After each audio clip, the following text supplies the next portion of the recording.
తిరుపతి నగర వనంలో చెట్ల నరికివేతపై రాష్ట్ర పర్యాటక మరియు అటవీ శాఖ మంత్రి పవన్ కళ్యాణ్ సీరియస్ గా స్పందిస్తూ జరిగిన ఘటనపై విచారణ అధికారిగా principal chief conservative forest officer గా ఉన్న పివి చలపతిరావును నియమిస్తూ ఉత్తర్వులు జారీ చేసిన విషయం తెలిసిందే.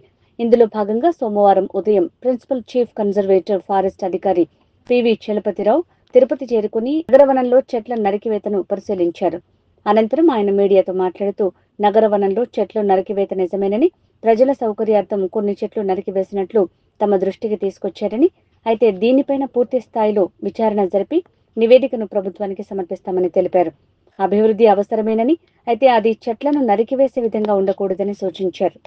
అదేనండి, మనకి ఇక్కడ ఏదో ఇన్సిడెంట్ జరిగింది, అది మొత్తం ఇదంతా చెట్లన్నీ తొలగించారనే దాని మీద ఇంకో ఉప ముఖ్యమంత్రి గారు మమ్మల్ని ఎంక్వైరీకి విచారణకు ఆదేశించడం జరిగిందండి. దానిలో భాగంగా ఈరోజు చూసాము, మొత్తం సైటు అదంతా చూసాము. ఇదంతా మీతో అంతా కూడా ఇంటరాక్ట్ అవుతున్నాం.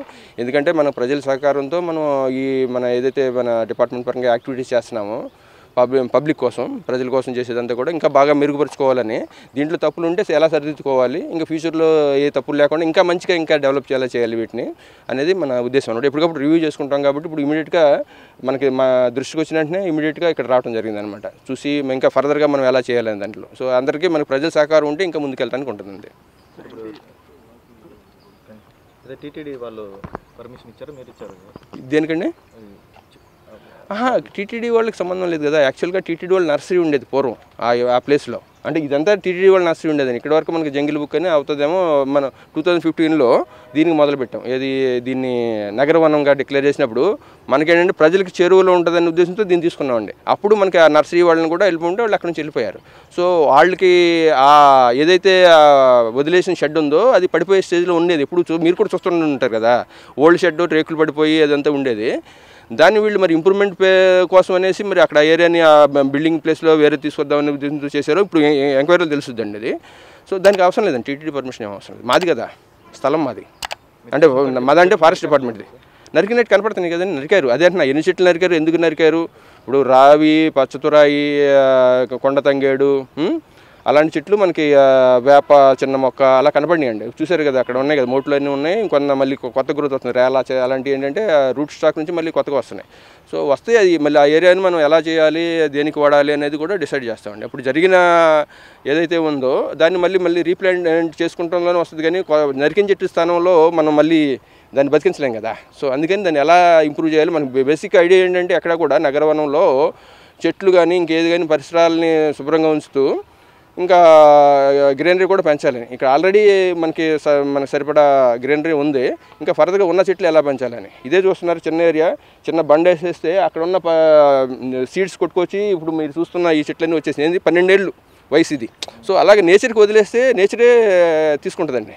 ఇప్పుడు అక్కడ అలా వదిలేసినా అక్కడ ఉన్న చెట్లతో వచ్చేస్తుంది, మనం ప్లాంటింగ్ ఏమి చేయవసరం, కింద రూట్ స్టాక్తోనే వచ్చేస్తాయి. బట్ ఫర్దర్గా ఎలా ఇంప్రూవ్ చేయాలి, మనకేంటంటే అవేర్నెస్ క్రియేషన్, అంటే అడవుల మీద, జీవ వైద్యం మీద, ప్రజలకి ఎందుకు ఉపయోగపడతాయి, ప్రజల సహకారం ఎలా తీసుకోవాలని చెప్పడానికి, అంటే ప్రజల ఆరోగ్యాన్ని పెంచడంతో పాటు ప్రజలకి అవగాహన కలిగించడం అనేది మెయిన్ ఉద్దేశం అనమాట. దానికి కావాల్సిన ఏర్పాట్లన్నీ ఇంకా అదే అంటున్నా, ఇంటర్ప్రిటేషన్. ఎందుకంటే బేసికల్గా ఇప్పుడు ఏంటంటే అంతా ఉంది కానీ ఇంటర్ప్రిటేషన్ సెంటర్ లేదు అక్కడ, ఏదంటే నేచర్ గురించి చెప్పడానికి. ఒకళ్ళు దాన్ని అలాగ వాడదామా అదని ఆలోచిస్తామండి. అదంతా కూడా ఎందుకంటే ఇదంతా ఒక ఎంక్వైరీ అయిపోయిన తర్వాత మనం ఏంటంటే రిటాలియేటరీ మెజర్స్ టైప్లో కాకుండా ఇంకా ముందుకు వెళ్ళాలి, మనం ఎలా బాగు చేసుకోవాలి, ఇంకోటి ఏంటి ఎలాంటి ఇన్సిడెంట్స్ రిపీట్ కాకుండా ఎలా ఉండాలి, ఇంకా ఫర్దర్గా మనం ఇంప్రూవ్ చేసుకోవాలంటే ఒక నగరాన్ని ఏమేమి మనకి యాక్టివిటీస్ మనం దాంట్లో పెట్టవచ్చు, అన్నీ కూడా వస్తాయండి దాంట్లో. అంటే నేను చూసే సెక్షను కంప్లైంట్స్ నాకు రావు. యాక్చువల్గా ఇది విచారణాధికారిగా వేశారు కానీ ఏమైనా ఉన్నాయేమో నాకైతే తెలియదండి. అంటే నేను చూసేది ప్రొడక్షను, సో అది తెలియదు.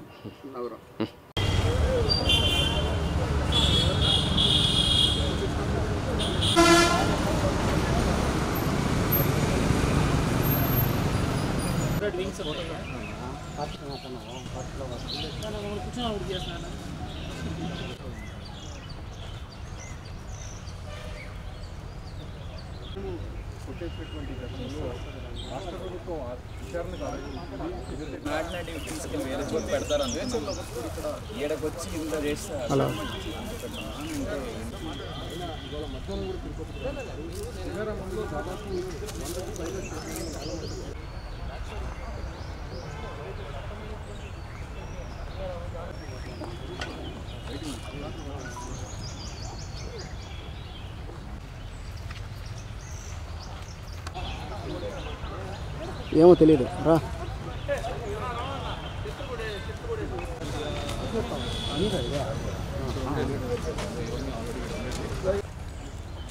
Ready ready ready ready ready.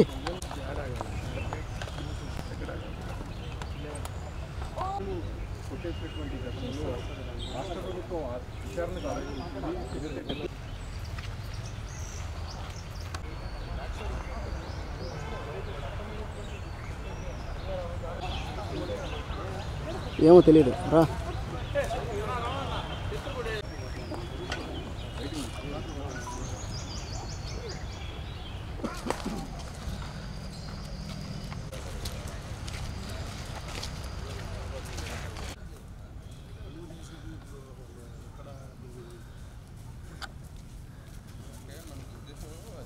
అనేది ఏదైనా మనకి ఇంటికి వచ్చేది ఒకటే ఏటి అయినా మనం చేయకూడదు. హ్యాండల్ చేసుకుని ఇవ్వకూడదు కదా, అందుకే వాళ్ళు తీసేయడం కష్టం అవుతుంది అనమాట. యాక్చువల్ ఇచ్చింది వాళ్ళు. ఇది 2015లో ఇది చేసాం అనమాట.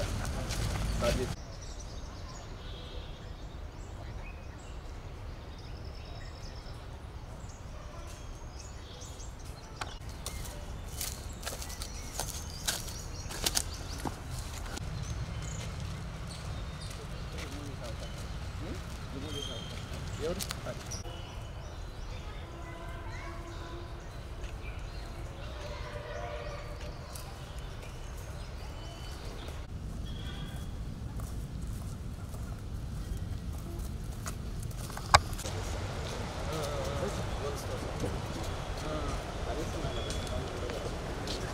అక్కడ ఇచ్చారండి కదా అన్ని మాత్రం అక్కడికి ఎందుకు వచ్చారు? అక్కడే ఉందండి. క్లాసా దుకాణాలు ఇచ్చారు.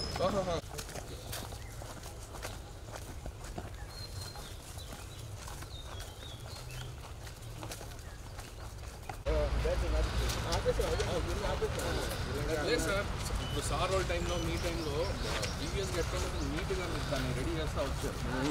నేను ఎక్కడ డిస్టర్బ్ చేయాలి ఫస్ట్ ఆఫ్ ఆల్. ఎవరైతే ఉన్నారో అతను రీసెంట్గా లాస్ట్ వీక్ చూసేసరికి ఇంకా క్వశ్చన్ రైజ్ అయింది. అది అట్లే ఇక్కడే మనకి అది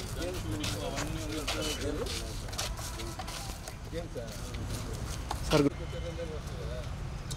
ఓల్డ్ బిల్డింగ్ తీశారు, బట్ తీసినప్పుడు కలిసి రోడ్ క్లీన్ చేశారు.